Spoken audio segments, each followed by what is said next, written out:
ప్రభునందు ప్రియమైనటువంటి దేవుని వారలాగా ఋతువు తరువాతి 7వ ఆదివారం ప్రభువుని ఆరాధించుకోవడానికి ప్రేమతో మిమ్మల్ని అందరినీ కూడా ఆహ్వానిస్తూ ఉన్నాను. ప్రార్థన చేసుకుని ఆరాధనను ప్రారంభించుకుందాం. మహోన్నతుడైన తండ్రి, మీ ఘనమైన శ్రేష్టమైన నామానికి వందనాలు. ఋతువు తరువాతి 7వ ఆదివారము ఈ రీతిగా మిమ్మల్ని స్తుతించుకోవడానికి ఆరాధించడానికి మీరు మాకు ఇచ్చిన ధన్యతను బట్టి వందనాలు. మిమ్మల్ని ఆరాధించుకొనిచ్చినటువంటి మేము ఆత్మతోనూ సత్యముతోనూ ఆరాధించుటకు కృప చూపించు. నీ సన్నిధి, నీ కాపుదల మాకు తోడుగా ఉంచు. సమస్తము నీ నామ మహిమాంతమై మమ్మలను వాడుకొని మా ద్వారా మీరేమై మా గంట ప్రభావములు పొందుకునమని యేసు నామములో అడిగి వేడుకొనుచున్నాము తండ్రి, ఆమేన్. ఆంధ్ర క్రైస్తవ కీర్తనల పుస్తకం నుంచి 9వ కీర్తన ప్రబలముగానే ప్రస్తుతించదా అనే చిట్టి భానుమూర్తిగా రాసినటువంటి కీర్తనను పాడుకుందాం. ప్రబలముగానే ప్రస్తుతించదా ప్రభుని కృపలన్నీ, ప్రబలముగానే ప్రస్తుతించెదా ప్రభుని కృపలన్నీ.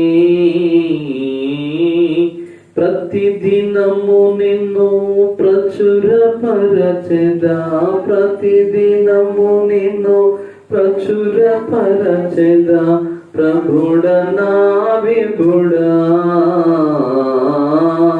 ప్రబలముగానే ప్రస్తుతించెదా ప్రభుని కృపలన్నీ. పొందుగోరినాయందు నిలిచిన బంధుమిత్రుడవు, పొందుగోరినాయందు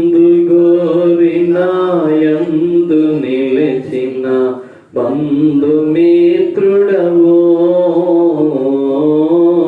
మందమతికానందమొసగిన, మందమతికానందమొసగిన మహిమ తేజుడవు. ప్రబలముగానే ప్రస్తుతించెదా ప్రభుని కృపలన్నీ. నిమిష నిమిషము నిన్ను భజించెదా నెమ్మనంబునను, నిమిష నిమిషము నిన్ను భజించెదా నెమ్మనంబునను. సమధమాది సుగుణ శోభిత, సమధమాది సుగుణ శోభిత సమ్మదిని నిమ్మ. ప్రబలముగానే ప్రస్తుతించెదా ప్రభుని కృపలన్నీ.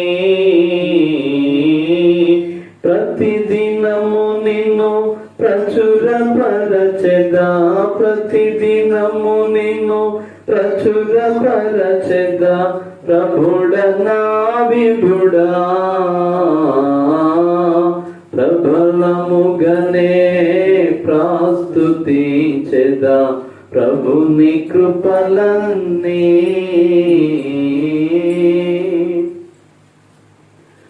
తండ్రి యొక్కయో కుమారుని యొక్కయో పరిశుద్ధాత్మ యొక్కయో నామమున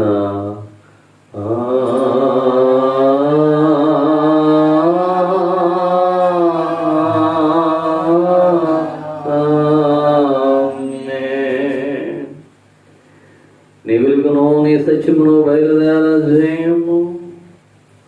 అవి నాకు త్రోవ చూపును.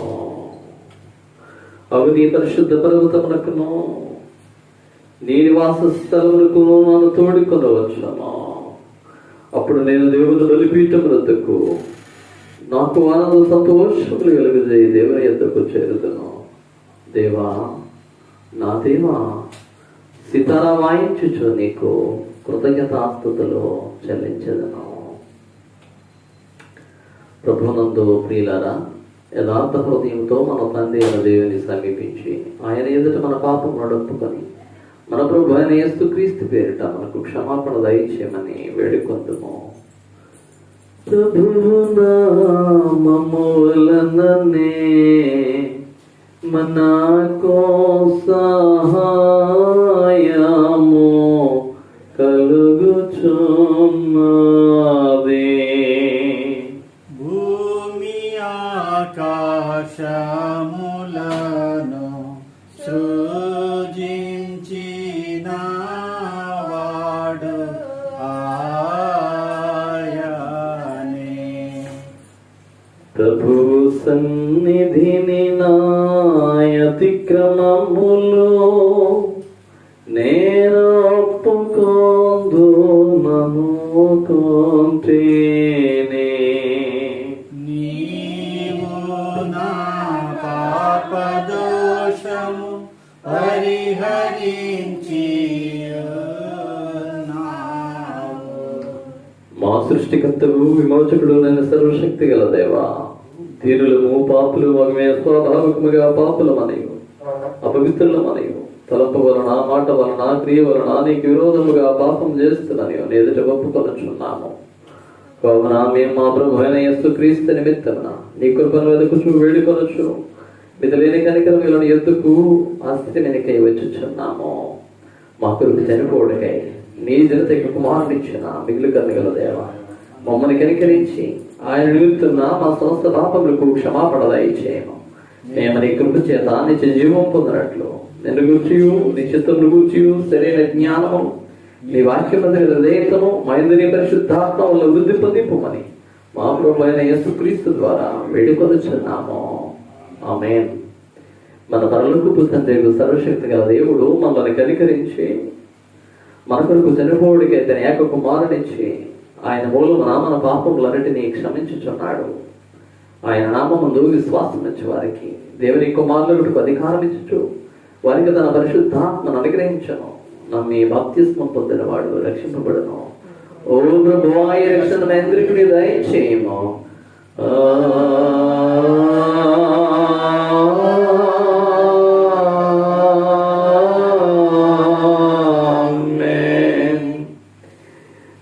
తరువాత 7వ ఆదివారం కొరకు ఏర్పాటు చేయబడిన ప్రారంభ గీతము చదువుగా విందుము. సర్వజనులారా చప్పట్లు కొట్టుడి, జయధ్వనులతో వారు పాఠము చేయుడి. ఆయన జనములను మనకు లోబరుచును, మన పాదముల క్రింద ప్రజలను అణగదొరుకును. తండ్రికి కుమారునికి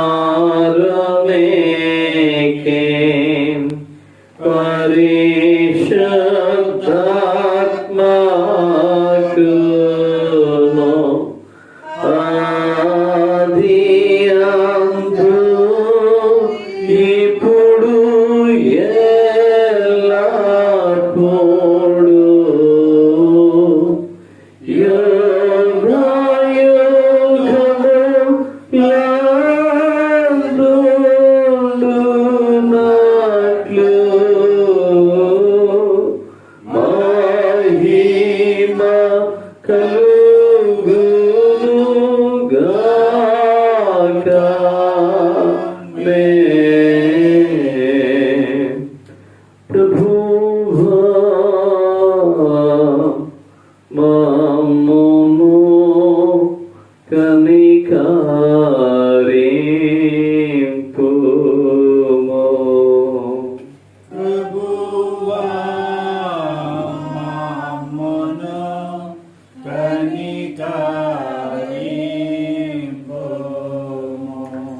క్రీస్తు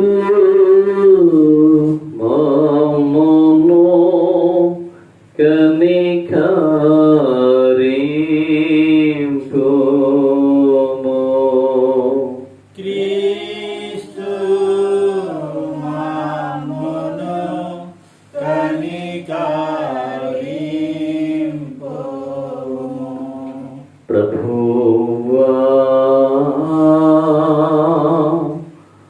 మమ్మును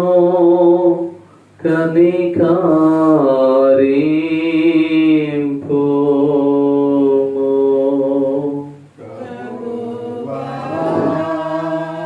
మమ్మును కనికరింపుము. సర్వోన్నతమైన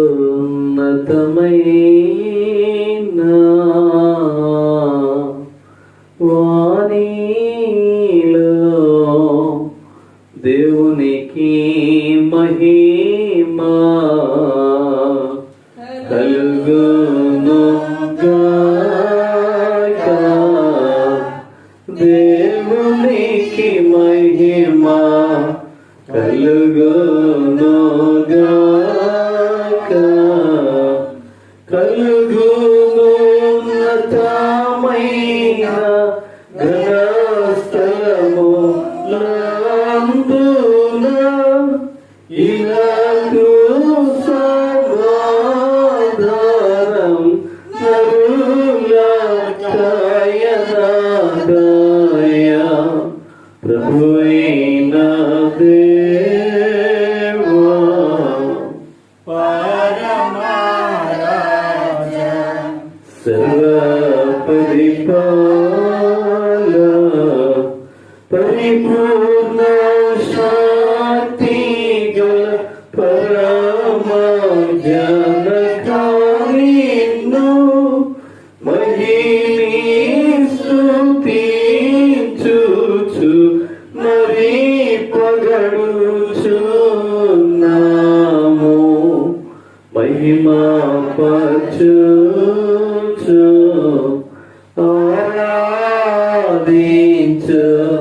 ఆరాధించుచున్నాము నిన్ను. మహిమాతిశయమును మదితలంచియు నీకు మహిని స్తుతి కృతజ్ఞతనిచ్చుచున్నాము. ఏకకుమార యేసు ప్రభువా యెహోవా తనయ లోక పాపము మోయు ఏక దేవుని గొర్రె పిల్ల మమ్మును కనికరించుము చల్లగా. పాపములు మోసుకుపో యేసు రక్షక. వాసిగా జనకోని కుడి వైపున కూర్చుండు. యేసు ప్రార్థన లించి కనికరించు. పరిశుద్ధుడా ప్రభువు నీవు ప్రభువైన క్రీస్తు పరిశుద్ధాత్మతో తండ్రి అయిన దేవుని యందు పరిపూర్ణ మహిమతో ప్రభావించున్న విపుడు.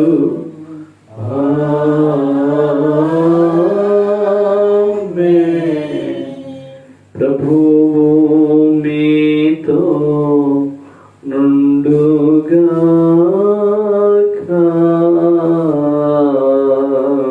మీ ఆత్మతో నుండుగాక. ప్రార్థింతుము.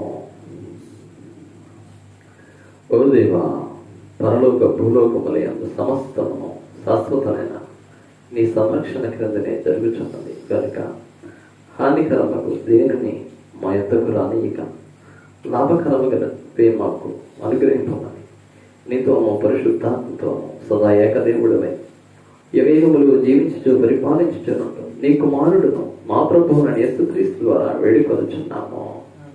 ఆమేన్. దయచేసి కూర్చుంటాము.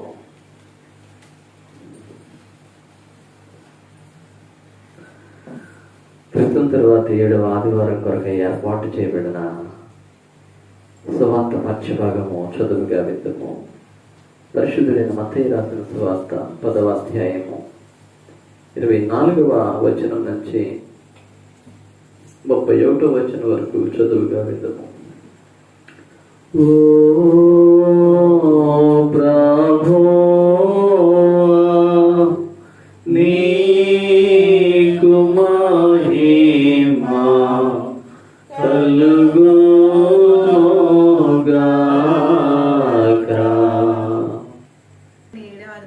ఏర్పాటు చేయబడిన సువార్త పాఠ్యభాగము మత్తయి సువార్త 10వ అధ్యాయము 24 నుండి 31 వరకు ఈ విధంగా రాయబడినది. శిష్యుడు బోధకుడి కంటే అధికుడు కాడు, దాసుడు యజమాని కంటే అధికుడు కాడు. శిష్యుడు తన బోధకుడి వలను, దాసుడు తన యజమాని వలను ఉండిన చాలును. ఇంటి యజమానికి బయల్జెబూలు అని పేరు పెట్టి ఉండిన ఆయన ఇంటి వారికి మరి నిశ్చయంగా పేర్లు పెట్టింది కదా. కాబట్టి మీరు వారికి భయపడకూడదు. మరుగైనదేది బయలుపరచబడకపోదు, రహస్యమైనదేది తెలియబడకపోదు. చీకట్లో నేను మీతో చెప్పినది మీరు వెలుగులో చెప్పుడి, చెవిలో మీకు చెప్పబడినది మేడల మీద ప్రకటించుడి. మరియు ఆత్మను చంపనేరక దేహమునే చంపువారికి భయపడకుడి, గాని ఆత్మను దేహమును కూడా నరకంలో నశింపజేయవారికి మిక్కిలి భయపడుడి. 2 పిచ్చుకలు కాసుకు అమ్మబడిన కదా, ఆయనను మీ తండ్రి సెలవులేక వాటిలో ఒకటైనను నేలను పడదు. మీ తల వెంట్రుకలన్నీ లెక్కింపబడి ఉన్నవి కనుక మీరు భయపడకుడి. మీరు అనేకమైన పిచ్చుకల కంటే శ్రేష్ఠులు. ఈ వాక్యం వినపడింది. క్రీస్తు నీకు స్తోత్రము కలుగుగాక.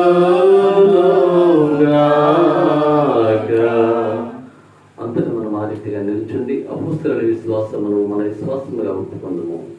భూమి ఆకాశములను సృజించిన సర్వశక్తి గల తండ్రి అయిన దేవుని నేను నమ్ముచున్నాను.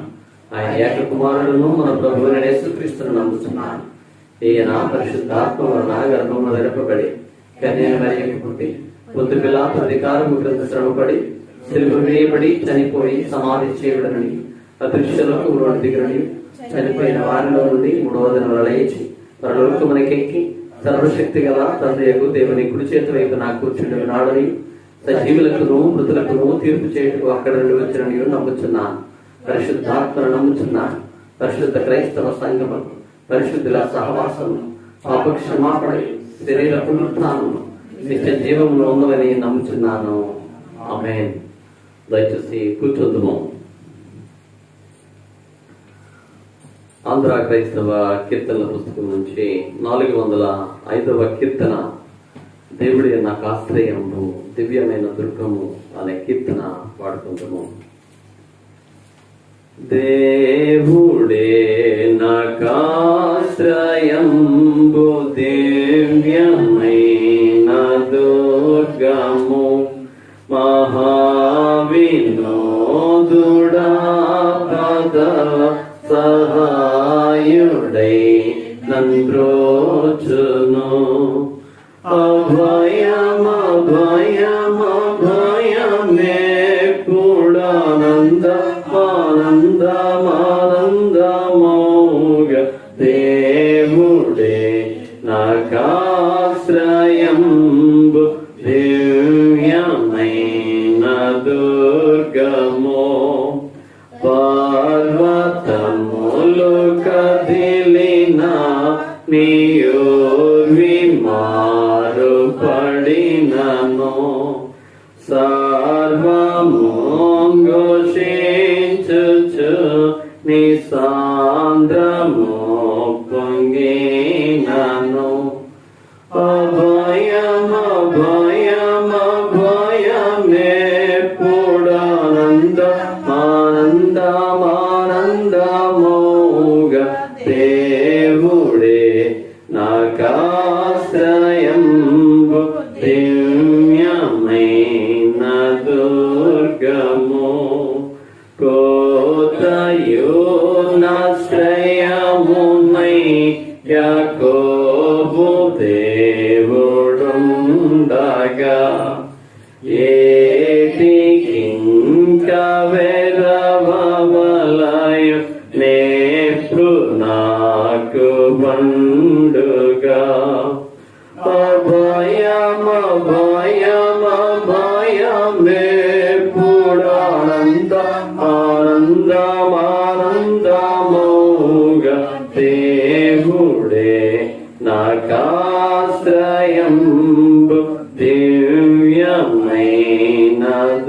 దుర్గము.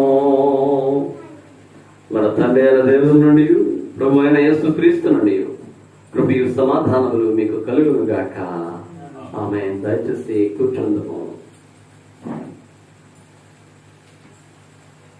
ప్రభునందు ప్రియమైనటువంటి దేవుని వారులారా, ప్రియ విశ్వాసులారా, గతించిన పరిశుద్ధ దినం నుంచి ఈ పరిశుద్ధ దినం వరకు ప్రభువు ఆయన ఉచితమైన కృపలో మనలను దాచి భద్రపరిచిన విధానం బట్టి ప్రభువు నామానికి వందనస్తులమై ఉన్నాము. చదవబడినటువంటి వేద భాగం నుంచి కొద్ది నిమిషాలు దేవుని వాక్యాన్ని ధ్యానించుకుందాం. పరిశుద్ధుడైన మత్తయి రాసిన సువార్త 10వ అధ్యాయము 26వ వచనము దయచేసి గమనించండి. కాబట్టి మీరు వారికి భయపడకుడి. కాబట్టి మీరు వారికి భయపడకుడి. ప్రార్థన చేసుకుందాం. మహోన్నతుడైన తండ్రి, గరుడమైన దేవా, మీకు వందనాలు. ఈ సమయంలో నీ వాక్యమును మేము ధ్యానించడానికి సిద్ధపడి ఉన్నాము. మాట్లాడలేనటువంటి నీ దాసుని మరుగుపరిచి మీరు మాట్లాడండి. నా నోటి మాటలు మా అందరి హృదయ ధ్యానములు మీ దృష్టికి అనుకూలపరచుమని యేసు నామములో అడిగి వేడుకొనుచున్నాము తండ్రి. ఆమేన్. ప్రియమైనటువంటి దేవుని వారలారా,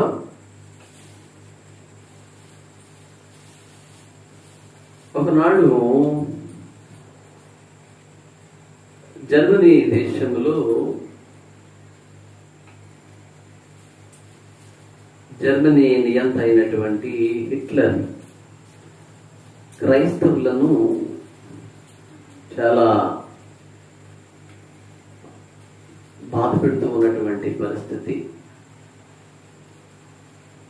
చాలా మందిని చంపించేస్తూ ఉన్నటువంటి పరిస్థితులు ఆ దినాలు ఉన్నాయి. అయితే లూథరన్ గురువైనటువంటి బాన్హాఫర్ అనే ఒక దైవజనుడు ఒక దినాన నియంతైనటువంటి హిట్లర్ యొక్క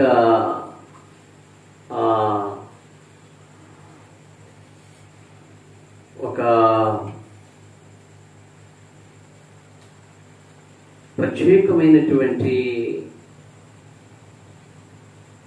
సైనిక బృందముతో దాడి చేస్తూ ఈ క్రైస్తవులను చంపడానికి దారి తీశాడు. అప్పుడు బాన్హాఫర్ అంటాడు,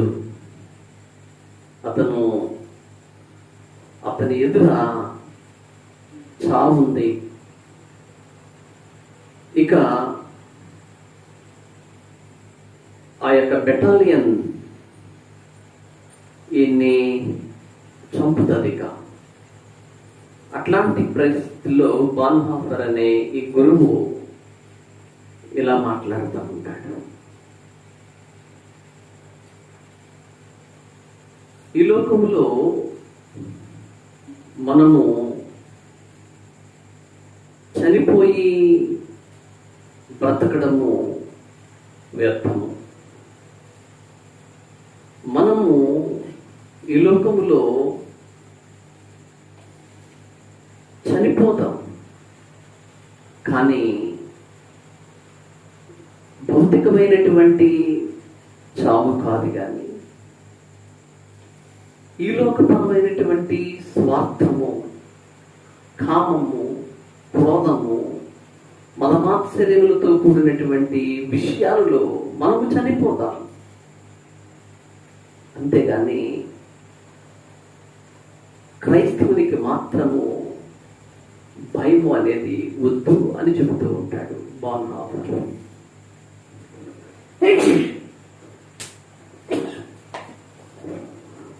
ప్రియ విశ్వాసులారా, ఈ మాటలు ఎందుకు నేను మీతో పంచుకుంటూ ఉన్నాను అనగా,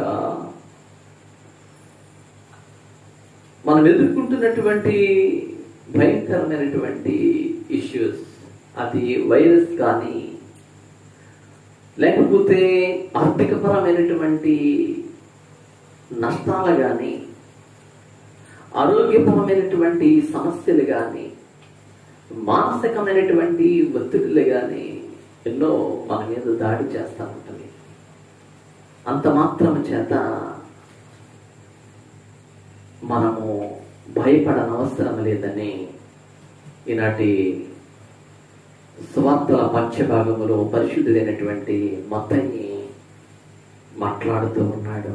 మీరు భయపడకుడి, మీరు భయపడకుడి. వేద గ్రంథమైనటువంటి బైబిల్ 365 మార్లు భయపడకుడి అనే మాట రాయబడింది అని అనేక మంది పండితులు చెబుతూ వ్యాఖ్యానములలో వ్రాస్తూ ఉన్నారు. 365 రోజులు సంవత్సరానికి ఉంటే, సంవత్సరములో ప్రతి దినము కూడా వేద గ్రంథమైనటువంటి బైబిల్ ద్వారా దేవాది దేవుడు నీతో చెప్పే మాట ఏమిటి అనగా, డోంట్ ఫియర్. నీవు భయపడవద్దు, నీవు భయపడవద్దు. ప్రతిరోజు కూడా ఏదో పరిస్థితుల్లో, ఏదో సన్నివేశంలో నీవు భయపడుతూ ఉంటే గనుక ప్రతిరోజు నీ దేవుడు నీతో సెలవిచ్చే మాట ఏమిటి అనగా, నీవు భయపడకు. 3 విషయాలను నేను మీతో పంచుకోవాలని ఆశపడుతూ ఉన్నాను. ఎలాంటి పరిస్థితుల్లో భయపడవద్దు అని చెబుతూ ఉన్నాడంటే, 28వ వచనంలో మాట్లాడతాడు, మరియు ఆత్మను చంపనేరక దేహమునే చంపు వారికి భయపడకుడి, కానీ ఆత్మను దేహమును కూడా నరకములో నశింపజేయగలవానికి మిక్కిలి భయపడుడి. ఆత్మను చంపనేరక దేహమునే చంపు వారికి భయపడకుడి. ప్రియమైనటువంటి దేవుని వారలారా, భౌతిక స్థితి యందు భయపడకుడి అని సెలవిస్తా ఉన్నాడు. భౌతిక స్థితి యందు భయపడకుడి. ఒకనాడు తల్లి మరియమ్మ గారు ప్రార్థన చేసుకుంటూ ఉన్నారు. ప్రార్థన చేసుకుంటూ ఉన్నప్పుడు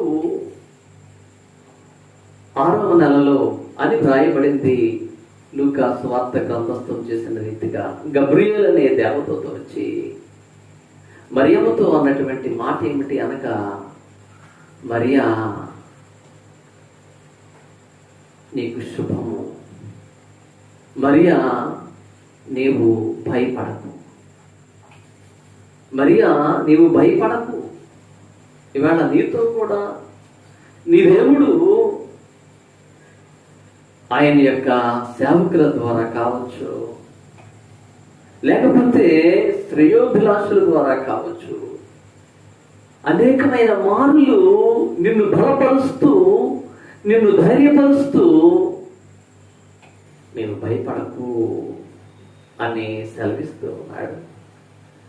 గ్రంథకర్త అయినటువంటి యోబు ఎలాగో రాస్తాడు. 1వ అధ్యాయం 21వ వచనంలో ఆయన యొక్క జీవితము మొత్తం కొలాప్స్ అయిపోయింది, సర్వము కోల్పోయాడు. కోల్పోయినటువంటి పరిస్థితులలో నేను నా తల్లి గర్భంలో నుండి దిగంబరినై వచ్చి తిని దిగంబరినై అక్కడికి తిరిగి వెళ్ళేదను. యెహోవా ఇచ్చెను, యెహోవా తీసుకొని పోయాను, యెహోవా నామమునకు స్తుతి కలుగునుగాక. నా తల్లి గర్భంలో నుండి నేను దిగంబరిగా వచ్చాను ఈ లోకంలోనికి. ప్రతి మనిషి కూడా భౌతికమైనటువంటి స్థితుల యందు భయపడితే గనుక, భౌతికంగా నాకేమున్నది, నాకు ఎవరున్నారు, నా పరిస్థితి ఏమిటి, లేకపోతే నేను ఒక్కడనే ఉన్నాను, నేను ఒక్కదానినే ఒంటరిగా బ్రతుకుతున్నాను అని నీవు అనుకుంటే కనుక, నేను అసలు ఈ జీవన సంబంధమైనటువంటి విధానములలో నేను అన్నీ కోల్పోయి బ్రతుకుతున్నాను అని అనుకుంటే కనుక, ఒక్కసారి విశ్వాసి అయినటువంటి యోగుని జ్ఞాపకం చేసుకో. యోగుని జ్ఞాపకం చేసుకున్నప్పుడు అసలు ఫస్ట్ ఆఫ్ ఆల్ ఈ లోకంలోనికి నీవు ఎలాగూ వచ్చావు భౌతికంగా నువ్వు ఆలోచన చేస్తే అసలు నీ దగ్గర ఏమీ లేదు. ఈ లోకంలో నీవు ఉద్భవించినప్పుడు దిగంబరిగా ఉన్నావు, మరణ నీ వెళ్ళిపోయేటప్పుడు కూడా దిగంబరిగానే నీ వెళ్ళిపోవాలి. అట్లాంటి నిజమైనటువంటి స్థితిని ఎరిగినటువంటి నీవు చాలా మార్లు ఆయాసపడిపోతూ ఉంటావు. చాలా ఆలోచనల్లో మునిగి తేలిపోతూ ఉంటాం. ఇంకా నేను ఏదో చెయ్యాలి, ఇంకా నేను ఏదో చెయ్యాలి, ఇంకా నేను ఏదో సంపాదించాలి, ఏదో ఎవరికో ఏదో పెట్టాలి. లేకపోతే ఏంటి ఈ పరిస్థితి, ఆందోళనకరమైనటువంటి స్థితి, నా స్థితి ఏమిటి, నా పిల్లల స్థితి ఏమిటి, నా జీవిత పరిస్థితి ఎలా ఉంటుంది, భయము భయము. నిజమైనటువంటి విషయము, నా తల్లి గర్భంలో నుండి నేను ఎలా వచ్చానో, ఎలా మరలా ఇక్కడ నుంచి వేకెట్ చేసి మరలా ఆయన సన్నిధికి నేను ఎలా వెళ్ళిపోతానో, రెండు స్థితులు జ్ఞాపకం చేసుకుంటే మధ్యలో ఉన్నటువంటి పోరాట పటిమ, భయము భయము భయము భయం, భయపడుతూనే మనిషి బ్రతుకుతూ ఉన్నటువంటి జీవితం. ప్రవక్త అయినటువంటి యెషయా 56వ అధ్యాయంలో 3వ వచనంలో ఎలాగో రాస్తాడు.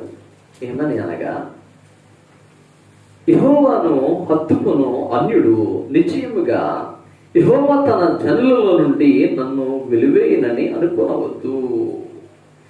షండు నేను ఎండిన చెట్టని అనుకొనవద్దు. నేను నియమించిన విశ్రాంతి దినములను ఆచరించుచు నాకిష్టమైన వాటిని కోరుకొనుచు నా నిబంధనను ఆధారము చేసుకొనుచున్న షండులను గూర్చి యెహోవా ఎలాగూ సెలవిచ్చుచున్నాడు. నా ఇంటను నా ప్రాకారములలోనూ ఒక భాగమును వారికి ఇచ్చేదను. షండు ఏమనుకుంటాడట, నేను ఎండిన చెట్టును అనుకుంటాడట. బైబిల్ గ్రంథములో షండు అని వాడబడింది, కుండు అని వాడబడింది. అదే మాట మరలా ఇంకో రీతిగా ఎలా వాడబడింది అనగా నపుంసకుడు అని వాడబడింది కొన్ని సందర్భాల్లో. ఏది ఏమైనప్పటికీ షండు, కుండు, నపుంసకుడు, ఈ జీవితము ఎట్లాంటి పరిస్థితి అనగా, పాత నిబంధన గ్రంథములో ధర్మశాస్త్రము ప్రకారముగా అసలు వీరికి ఎట్లాంటి ప్రాధాన్యత కూడా లేదు. అసలు దేవుని సన్నిధిలోని నిలవడానికి కూడా అర్హత లేనివాడు. ద్వితీయోపదేశ కాండము 23వ అధ్యాయం 1వ వచనం చూస్తే చదవనక్కర్లేదు. కానీ అసలు వీళ్ళు సమాజంలో చాలా చాలా వెలివేయబడినటువంటి మనుష్యులు. దేవుని సన్నిధికి వెళ్ళకూడదు, లేకపోతే యాజకుని తటస్థించకూడదు. సమాజంలో చాలా అల్పమైనటువంటి జీవితాలు ఈ షండుని జీవితం. అట్లా అసలు వీళ్ళ జీవితానికి ఎటువంటి ఫలదాయకత లేదు. వీరి జీవితాలు నిర్మానుష్యము, వీరి జీవితాలు చీకటి, వీరి జీవితానికి ఏ వెలుగు లేదు. అసలు మాకు లాంటి వాడు పుట్టకుండా ఉంటే మంచిది అనుకునే పరిస్థితులు. అయితే కొన్ని పరిస్థితుల్లో వీళ్ళని రాజుల దగ్గర ధనాగారాల్లోని నమ్మకస్తులుగా ఉంటారని చెప్పి వాడుకునేవారు. అయినప్పటికీ వారికి వివాహ జీవితాలు లేవు, భార్యాభర్తల అనుబంధ జీవితాలు లేవు, బిడ్డలు కలిగినటువంటి కుటుంబ జీవితాలు లేవు. వారి జీవితాలంతా కూడా ఆ యొక్క రాజ్యానికి మాత్రమే పరిచర్య చేయడానికి తప్ప ఎంత పరిగెత్తినా వారి జీవితానికి ఎటువంటి ఫలదాయకత లేనటువంటి పరిస్థితులు. అట్లాంటి ఆ షండు ఏమనుకుంటాడు అనగా, నేను ఎండిపోయానే అనుకుంటాడట. కానీ ప్రవక్త అయినటువంటి యెషయా అంటున్నాడు, షండు నేను ఎండిన చెట్టని అనుకునవద్దు, దేవుని యొక్క నిబంధనను ఆధారము చేసుకొనుచున్న షండులకు దేవుడిచ్చినటువంటి మంచి వాగ్దానం ఏమిటి అనగా, నా ఎంటనో నా ప్రాకారములలోనో ఒక భాగమును వారికి ఇచ్చెదను. ఏమీ లేని చెట్టుని అని అనుకుంటే కనుక చాలా మంది అనుకుంటూ ఉంటారు, అయ్యో నాకు పిల్లలు లేరు అనుకుంటా ఉంటారు, లేకపోతే నాకు ఆడపిల్లలే ఉన్నారు మగపిల్లలు లేరు అనుకుంటా ఉంటారు, లేకపోతే అసలు మా జీవితమే ఇక వంగిపోతే మా పరిస్థితులు ఏమిటి అనుకుంటారు, మమ్మల్ని చూచేవారు ఎవరున్నారు అనుకుంటారు, మాకు ఏ ఆధారము లేదు అనుకుంటా ఉంటారు, మాకు ఏ సంపాదన లేదు, ఏ ఆస్తి పాస్తులు లేవు అని ఇలాగా చాలా నెగిటివ్ థింకింగ్ లోకి వెళ్ళిపోయి చాలా బాధపడుతూ ఉంటారు. ప్రియమైన విశ్వాసి, దేవుని యొక్క నిబంధనను నీవు గైకొను, దేవుని వాక్యము మీద ఆధారపడు, దేవుని వాక్యానుసారముగా జీవించడం నేర్చుకో. ఆయన ఏం చేస్తాడు అనగా, ఆయన ఇంట ప్రకారములో ఒక భాగము నీకిస్తాడు. ఆయన ఇంట గొప్ప అమూల్యమైనటువంటి ధననిధులను ఆయన తెరిచి నీ కొరకు, ఆయన నీ అభివృద్ధి కొరకు, నీ యొక్క హెచ్చింపు కొరకు దానిని నీకు ఆయన అనుగ్రహించే గొప్ప దేవుడు అని మాత్రము నీవు మర్చిపోనక్కర్లేదు. జ్ఞాని అయినటువంటి సొలొమోను ఒక మంచి మాట అంటాడు,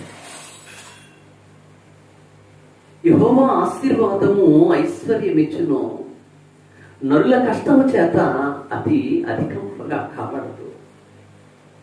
నీవు ఏ రీతిగా అంటే నీవు ప్రయాసపడు, ఆశీర్వాదము అనేది యెహోవా ఇవ్వాలి నీకు. నీవెంత కష్టపడినా సరే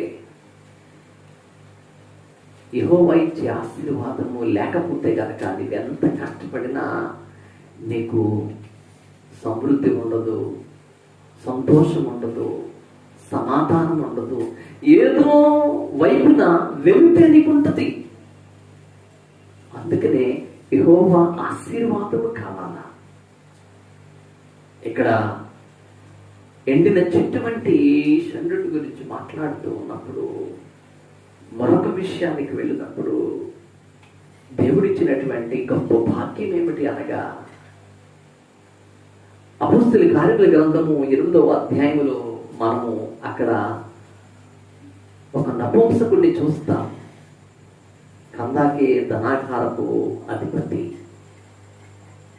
ఈ నపుంసకుడు భక్తి కలిగిన వాడు, దేవుని యందలి భయము కలిగిన వాడు, దేవుని వైపు చూచేవాడు, దేవుని యొక్క నిబంధనలు గైకొని వాక్యము మీద ఆధారపడినటువంటి వాడు. అట్లాంటి నపుంసకుడు యెరూషలేము దేవాలయానికి వెళ్ళి వస్తూ ఉండగా దేవాది దేవుడు దైవజనుని ఆత్మచేత నింపి నపుంసకుని యొద్దకు పంపించాడు. ప్రియమైన విశ్వాసి, ఆశగల ప్రాణమును తృప్తిపరచు దేవుడు నీ దేవుడు. నీ ఆశను తీర్చేవాడు. అది ఎలాంటి ఆశ అయినా సరే, నీ ఆకలిని తీర్చేవాడు ఆయన. ఎవరూ నీ ఆకలిని తీర్చలేరు, నీ ఆశలను ఎవరూ తీర్చలేరు, నీ ఆలోచనలను ఎవరూ కూడా నెరవేర్చలేరు. కానీ నీవు నమ్ముకున్నటువంటి నీ విహితుడు ఉన్నాడు, నీవు ఆశ్రయించినటువంటి నీ దేవుడు ఉన్నాడు. ఆయన మాత్రము నీ ఆశను తీర్చేవాడు. ఈ నపుంసకుడికి ఎంతో ఆశ ఉంది, దేవుని మీద ఆసక్తి ఉంది, దేవునితో నడవాలి అనుకుంటున్నాడు. కాబట్టి దేవుడు తన యొక్క దైవజనుడిని పంపించాడు. అతను ఎందుకొరకైతే ప్రయాసపడుతూ ఉన్నాడో నపుంసకుడు, ఏమైతే ఆలోచన చేస్తూ ఉన్నాడో, ఏమి కావాలని ఆశపడుతూ ఉన్నాడో, వెంటనే దేవుడు తన ఆశను తీర్చాడు. ఆ సమయంలోనే వాక్యమును అర్థవంతము చేసి తనకి ఏది అవసరమో రక్షణ భాగ్యాన్ని ఫిలిప్పు ద్వారా దేవాతి దేవుడు నపుంసకుడికి ఇచ్చినట్లుగా మనము అపోస్తల కార్యముల గ్రంథము 8వ అధ్యాయంలో చూస్తాం. ప్రియా విశ్వాసి, ఫస్ట్ ఆఫ్ ఆల్ నీవు చేయవలసింది ఏమిటి అనగా ఆయన యొక్క నిబంధనలు గైకొనాలా, ఆయన యొక్క వాక్యం మీద నీవు ఆధారపడి జీవించాలా, ఆయన మాటను నమ్మి విశ్వసించాలి, ఆయన మాట కొరకు ఎదురు చూచి ఆయన మాట ద్వారా నీవు కట్టబడాలి. అట్లాంటప్పుడు నీవు ఈ భౌతిక స్థితిలో యందు నీవు భయపడవు. రెండో విషయాన్ని మనం గమనించినప్పుడు అపోస్తల కార్యముల గ్రంథములో 10వ అధ్యాయములో 6వ వచనము మనము గమనించినప్పుడు అక్కడ ఒక మాట రాయబడుతుంది.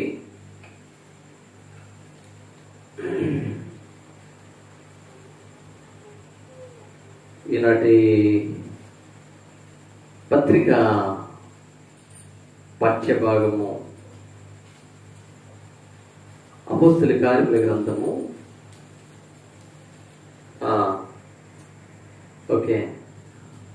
అపోస్తల కార్యముల గ్రంథము 14వ అధ్యాయము 6వ వచనము.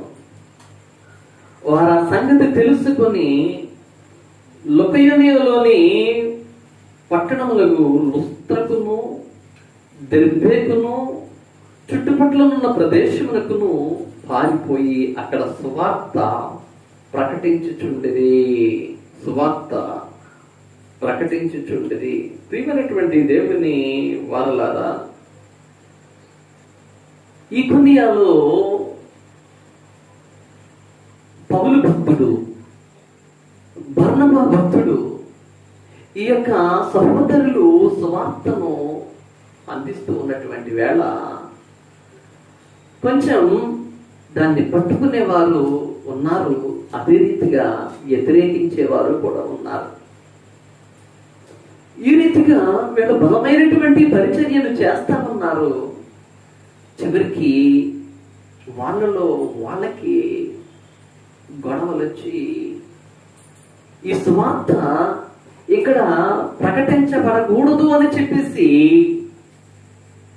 పౌలు మీద, బర్నబా మీద వారు రాళ్ళు రువ్వి కొట్టి చంప ప్రయత్నాలు చేస్తా ఉన్నారు. అట్లాంటి పరిస్థితుల్లో ఏమయ్యారు వీరు అనగా పారిపోయారు.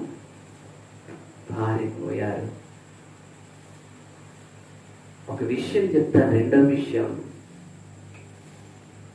ప్రాణరక్షణలో పాలాభిషేకం.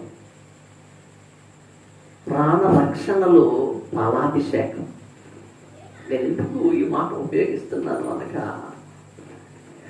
వీళ్ళు ఈ కొనియా నుంచి ప్రాణాన్ని రక్షించుకోవడం కొరకు పారిపోతూ ఉన్నారు. పౌలు, బర్నబా వీళ్ళిరువురు కూడా ప్రాణాన్ని గుప్పిట్లో అరిచేతులు పెట్టుకుని పారిపోతున్నారు. ఎందువలన? దేవుని సువార్తను ప్రకటించడం వలన, దేవుని యొక్క దాసులుగా వాడబడడం వలన సమాజము వీరిని ద్వేషిస్తుంది, హింసిస్తుంది, బాధ అలాంటి సమయంలో వీరు ఏమి చేయాలి? అక్కడ చేసేది ఏమీ లేక అక్కడ నుంచి పారిపోతూ ఉన్నారు. నీవు నమ్ముకున్నటువంటి నీ దేవుడు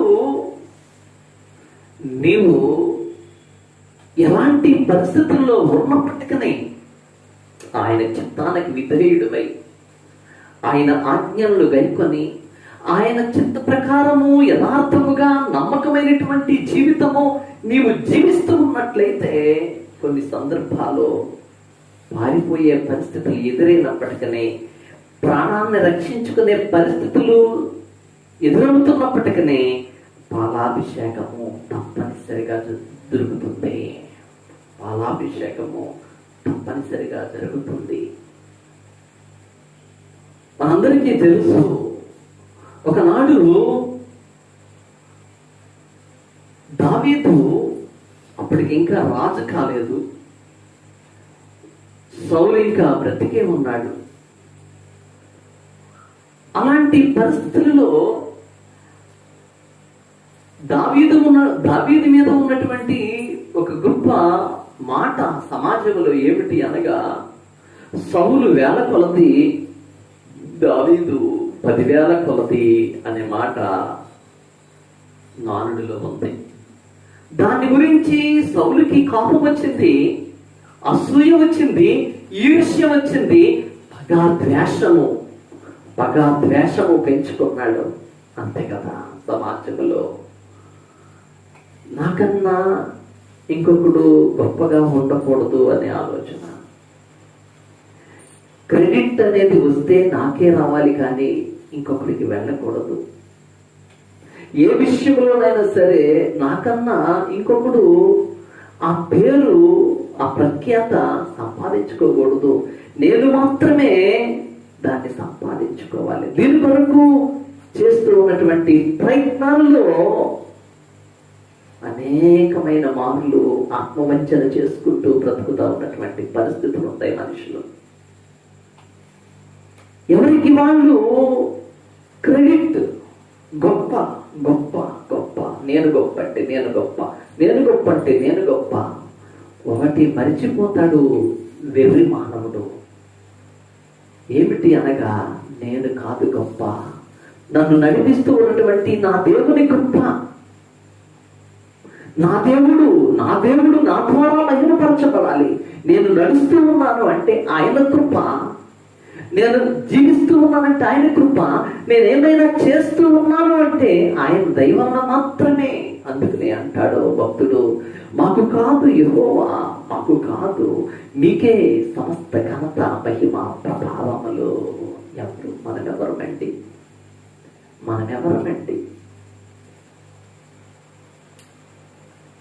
నూతన నిబంధనలో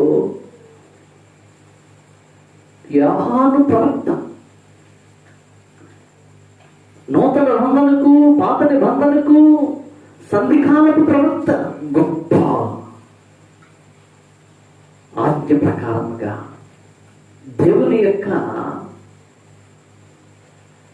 ఆలోచన ప్రకారముగా దేవుని యొక్క మార్గమును సరళము చేయడానికి ఈ లోకంలోనికి వచ్చినటువంటి గొప్ప దూత యోహాను.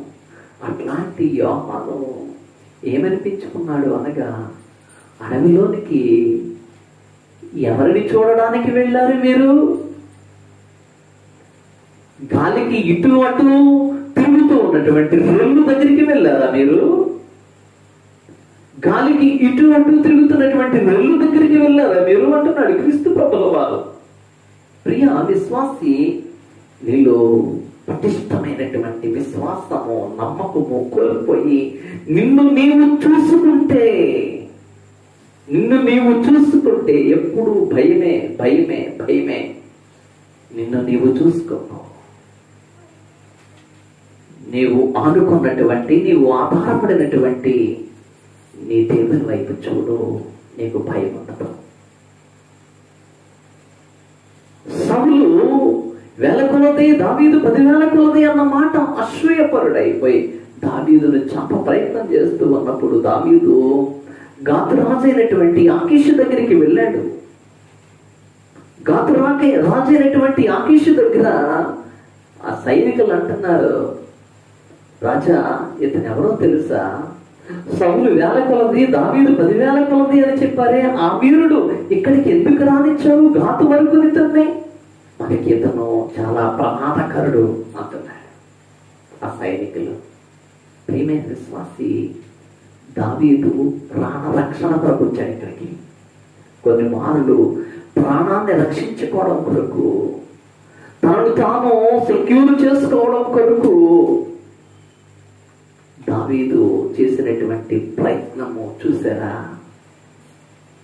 అక్కడ పిచ్చివాని వలె నటిస్తున్నాడు, ఎర్రివాని వలె నటిస్తున్నాడు. గోళ్ళు తీసుకుంటూ, గడ్డ మీద నుంచి ఉమ్ము కార్చుకుంటూ, పిచ్చి పిచ్చి గీతలు గీసుకుంటూ పిచ్చివానిలా ప్రవర్తిస్తూ ఉన్నాడు.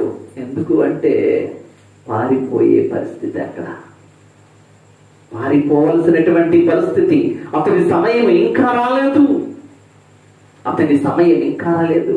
దేవుని ప్రణాళిక ప్రకారము అతను సమయము వచ్చే వరకు అతను వేచి ఉండాల్సిందే.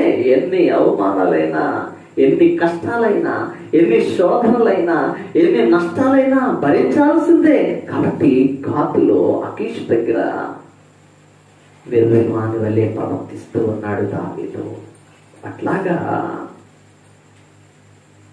పౌలు, బర్నబా పారిపోయి లుస్త్రకు వచ్చారు. లుస్త్రలో పౌలు, బర్నబా వారు చేస్తూ ఉన్నటువంటి అద్భుతమైనటువంటి ప్రసంగము, వారు చేస్తూ ఉన్నటువంటి అద్భుతమైనటువంటి సువార్తను అక్కడ ఆ ప్రజలు వింటూ ఉన్నారు. ఆ యొక్క పరిచర్య ద్వారా వారు ఫలాలు పొందుకుంటూ ఉన్నారు. ఇక్కడ ఒకటి ఇవ్వబడింది లుస్త్రలో ఒక అతను గురించి. ఎవరు అతను అనగా బలహీన పాదములు కలిగిన వాడు అని అతని గురించి వ్రాయబడుతుంది. అతను కుంటువాడు. ఆ కుంటువాడైనటువంటి మనిషి పౌలు బోధిస్తూ ఉంటుంటే అలాగే వింటున్నాడు. పౌలు బోధిస్తుంటే అలాగే వింటున్నాడు. పౌలు గమనించాడు. గమనించి వెంటనే పౌలు ప్రార్థన చేస్తున్నాడు. నీ పాదములు మోపి సరిగా నిలువమని బిగ్గరగా చెప్పినప్పుడు అతడు గంతులు వేసి నడువసాగాను. కమెంట్ చేస్తున్నాడు. పరిశుద్ధాత్మను దింపుతూ ఉన్నాడు. పరిశుద్ధాత్మతో ప్రవచిస్తూ ఉన్నాడు. దేవుని కార్యాన్ని ఆ దినము అక్కడ అనేక మంది చూచే విధముగా అతని మాట ఫలదాయకమైంది. వెంటనే ఆ లుస్త్రలో ఉన్నటువంటి గుట్టువాడు గంతులు వేస్తూ ఉన్నాడు. అక్కడ చాలా మంది ఉన్నారు. చాలా మందికి చాలా అనారోగ్యాలు ఉండొచ్చు. కానీ అక్కడ రాయబడుతుంది ఏమని అనగా, పౌలు బోధిస్తూ ఉంటే పౌలు అతని వైపు పౌలు మాటలాడట అతడు వింటూ ఉన్నాడు. వెంటనే విన్నటువంటి అతను ఫలం పొందుకున్నాడు. పౌలు, బర్నబా పారిపోయి వచ్చారు ప్రాణరక్షణతో. ఇక్కడ ఏమైంది వీళ్ళ పరిస్థితి అనగా, అక్కడ ఉన్నటువంటి ద్విపతి పూజారి ఉన్నాడు. అక్కడ ద్విపతి పూజారి వీళ్ళ నెలలో పూదాట్లు వేయడానికి, వీళ్ళకేమో నైవేద్యాలు బరులు అర్పించడానికి. అయ్యి బాబోయ్, వీరు మామూలు కాదు, వీళ్ళ దేవతలు అంటున్నారు. ప్రియా విశ్వాసి, ప్రాణరక్షణలో పాలాభిషేకం దొరుకుతుంది. నీవు విశ్వాసంతో ఆయన వైపు చూస్తే చాలు. తడిలిన చేతులను, తొట్టిల్లిన మోకాళ్ళను ఆయన బలపరచువాడు. ఆయన నిలబెట్టేవాడు. ఆయన కనికరించేవాడు. నీపై కృప చూపించేవాడు. ఎండిన ఎడారి భూమిని సెలయేరుగా చేయగల సమర్థుడు నీవు నమ్ముకునే నీ విహితుడు నీ దేవుడు. ఆయనకు అసాధ్యమైనది ఏమీ లేదు. కాబట్టి నీవు భయపడన అవసరం లేదు. చిట్ట చివరిగా గొప్ప అభయము, గొప్ప అభయము. ప్రవక్త అయినటువంటి యిర్మీయా 31వ అధ్యాయములో 24వ వచనములో ఇలా రాస్తున్నాడు: అలసయున్న వారి ఆశను తృప్తిపరచుదును, కృషించిన వారిని అందరినీ నింపుదును. అలసయున్న వారి ఆశను తృప్తిపరచుదును, కృషించిన వారిని అందరినీ నింపుదును. ప్రియ విశ్వాసి, అలసిపోతూ ఉన్నటువంటి వేళ ఇక ఏముందలే, ఇక అయిపోయింది నా పరిస్థితి, అయోమయం, భయంకరమైనటువంటి విపత్తు అని నీవు అలసిపోయి తిరిగి తిరిగి తిరిగి తిరిగి తిరిగి తిరిగి నీవు అలసిపోయాను అని అనుకుంటే, నేను కృషించిపోయాను అని నీవు అనుకుంటే, అక్కడితో నిన్ను విడిచిపెట్టేవాడు కాదండి నీ దేవుడు. అక్కడితో నిన్ను విడిచిపెట్టి ఆయన దారిన ఆయన పోయే దేవుడు కాదండి. నిన్ను కాపాడువాడు కునుకడు. ఇశ్రాయేలును కాపాడువాడు కునుకడు, నిద్రపోడు. నిన్ను కాపాడువాడు కునుకడు, ఇశ్రాయేలును కాపాడువాడు.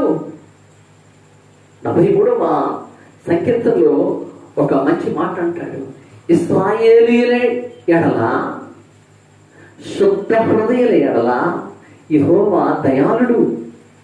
ఇశ్రాయేలు ఎడల, శుద్ధ హృదయుల ఎడల యెహోవా దయాళుడు. ఇక్కడ ఈ ప్రజలు ఆయన స్వకీయ సంపాద్యము వాళ్ళు చెరకు అప్పగించబడి అలసిపోయాము, ఇక ఏముందులే అని నిరాశాభరితమైనటువంటి పరిస్థితుల్లో ఆయన అంటున్నాడు: ఓ నీతి క్షేత్రమా, ఓ ప్రతిష్ఠిత పర్వతమా, యెహోవా నిన్ను ఆశీర్వదించును. నీవు ఆయన చేత ప్రతిష్ఠితము చేయబడినటువంటి బిడ్డము నీవు. ఆయన స్వకీయ సంపాద్యాన్ని నీవు. ఈ లోకాన్ని, ఈ లోకములో ఉన్నటువంటి సమస్తమును, ఈ లోకాశలను త్యజించి ఆయన మీద ఆనుకుని ఉన్నావు. నువ్వెందుకు భయపడాలి? నీవు పుణ్యక్షేత్రానివి, నీవు ఆశీర్వదించబడిన వాడవు, నీవు ఆశీర్వదించబడిన దానవు. ఎలాంటి ఆశీర్వాదమో తెలుసా? చెట్టునకు మంచు ఉన్నట్టుగా నేను అతని కొండును, తామర పుష్పము పెరిగినట్లు అతడు అభివృద్ధి నందును, లెబనోను పర్వతము దాన్ని వేళ్ళు తన్నట్లు వారు తమ వేళ్ళు తప్పుతురు. అతని కొమ్మలు విశాలముగా పెరుగును, ఒలివ చెట్టునకు కలిగినంత సౌందర్యము అతనికి కలుగును, లెబనోనుకున్నంత సువాసన అతని ఉండును. అతని నీడ యందు నివసించేవారు మరలివత్తురు, ధాన్యము వలేవారు తిరిగి వలుతురు, ద్రాక్ష చెట్టు వలేవారు వికసిద్దరు. లెబనోను ద్రాక్షారసము వాసన వలె వారు పరిమళెత్తురు. ఈ గొప్ప ఆశీర్వాదము ఆయన నీకు ఇస్తున్నాడు. కాబట్టి నీవు భయపడకు, నీడను చూసి భయపడకు, గాలిని చూసి భయపడకు. నీ నీడను చూసి నీవు బెంబేలు పడిపోతున్నావేమో, నీవేమీ భయపడనవసరం లేదు. ఆయన నీతో ఉన్నాడు, నీకు తోడుగా ఉన్నాడు, నీకు నీడగా ఉన్నాడు. ఒకవేళ ప్రాణరక్షణ కొరకు నీవు పరుగులెడుతూ ఉన్నావేమో, ప్రాణాన్ని దాచుకుంటామని, నీకు పాలాభిషేకం, నీకు గౌరవం, నీకు ఉన్నతమైనటువంటి టీవీ ధర్మము, నీకు మహోజ్వలితభరితమైనటువంటి జీవితము, నీకు గొప్ప ఆశీర్వాదము ఇవ్వడానికి ఆయన సిద్ధంగా ఉన్నాడు. నీవు భయపడకు, ఆ విధంగా జీవించటకు పరిశుద్ధాత్మ దేవుడు తన సహాయం నీకు దయచేయను గాక. ఆమేన్. సమస్త జ్ఞానులకు మించిన దేవుని సమాధానం యేసుక్రీస్తు వల్ల మీ హృదయములకు మీ తలంపులకు కావలి కాయను గాక. ఆమేన్. ప్రార్థన. ప్రియుడైన దేవా, ఘనుడైన తండ్రి, నీకు స్తోత్రములు నాయన. ప్రభు, ఇంతవరకు నీ వాక్యమును మేము విన్నాము. నీ వాక్యమును మేము ధ్యానించినప్పుడు మీరు మాతో మాట్లాడారు. మీరు మాట్లాడిన విధానమును బట్టి నీకు స్తోత్రములు నాయన. నీవు భయపడకు, నీవు భయపడకు, నీవు భయపడకు అని చెబుతూ ఉన్నావు. అయ్యా, నీకు స్తోత్రములు నాయన. నీవు నాకు తోడుండగా నేను భయపడాల్సిన పని లేదు. ఈ భౌతిక స్థితి అందు ఒకవేళ భయము ఎదురవుతుందేమో, ఇవన్నీ కూడా లేశమాత్రం. దేవా, ప్రాణాపాయ పరిస్థితులు ఉన్నతమైనటువంటి స్థితి అందు హెచ్చించే దేవుడు నేను. గొప్ప అభయమునిస్తామన్నావు, ఆశీర్వదిస్తానని. అయ్యా, మీకు స్తోత్రములైనా. ఈనాటి ఈ సందేశములు విన్నటువంటి ప్రతి నీ బిడ్డను పేరు పేరు చొప్పున దీవించు నాయన. దయామయ కృపాసాగర. కోవిడ్ అనే విషవలయము, ఈ వైరస్ నైనా తెలియకోకుండానే అనేక మందిలో నైనా సింటమ్స్ లేకుండానే ప్రభావం చూపిస్తూ ఉన్నటువంటి పరిస్థితులు ఉన్నాయి. దేవా, ఆయనను భయపడకు అని చెప్తున్నావు. నేను నమ్ముకున్న వారు విడిచిపెట్టబడరు. అట్లాగా నీవు మాట్లాడావు. నీకు స్తోత్రం నాయన. వారి వారి కుటుంబాల్లో ఎట్లాంటి నాయన విచారం ఉన్నా, ఎట్లాంటి భయానకమైన పరిస్థితులు ఉన్నా, ఆందోళనకర పరిస్థితులు ఉన్నా, నాయన ఎట్లాంటి ఆర్థికపరమైనటువంటి స్థితిగతులు సరిగా లేకపోయినప్పటికీ, ఎలాంటి నష్ట కష్టాలు ఉన్నప్పటికీ తండ్రి, వాటన్నిటినీ కూడా దూరపరిచి నీ బిడ్డలను సమాధానముతో నింపు, సమృద్ధితో నింపు. నీ క్షేమము దేవా, నీ కాపుదల చెట్టునకు మంచు ఉన్న రీతిగా నీ పిల్లలతో నీ ఉండి, తామర పుష్పము ఏ రీతిగా అయితే ఎంత చక్కగా అయితే ఉంటుందో, లెబనోను పర్వతం యొక్క సమృద్ధి ఎంత పరిమళించే విధముగా ఉంటుందో నీకు తెలుసు. అట్లాగా ప్రియ బిడ్డలను ఆశీర్వదించు, కుటుంబాలను దీవించు, మరి పిల్లలను దీవించు. ఈ వాక్యం విని వారి జీవితాల్లో సార్థకత చేసుకుని సాగిపోవటం కృప చూపించు.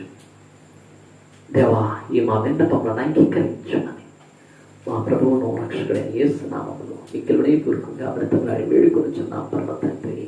ఆమేన్. పరలోకమందున్న మా తండ్రి, నీ నామం పరిశుద్ధపరచబడునుగాక. మీ చిత్తం పరలోకమందు నెరవేరుచున్నట్లు నెరవేరును గాక. మాకు దినహారమును మాకు దయచేయండి. మేడలో ప్రార్థన చేసిన వారిని క్షమించిన ప్రకారం మా ప్రార్థన క్షమించు. శోధనలోని ఏకాదశులు మాకు తప్పించు. రాజ్యం, శక్తి, మహిమ నిరంతరము నీవైనవి. ఆమేన్. ప్రభువు నిన్ను ఆశీర్వదించి నిన్ను కాపాడును గాక. ప్రభువు నీకు తన సన్నిధిని ప్రకాశింపజేసి నిన్ను కరుణించును గాక.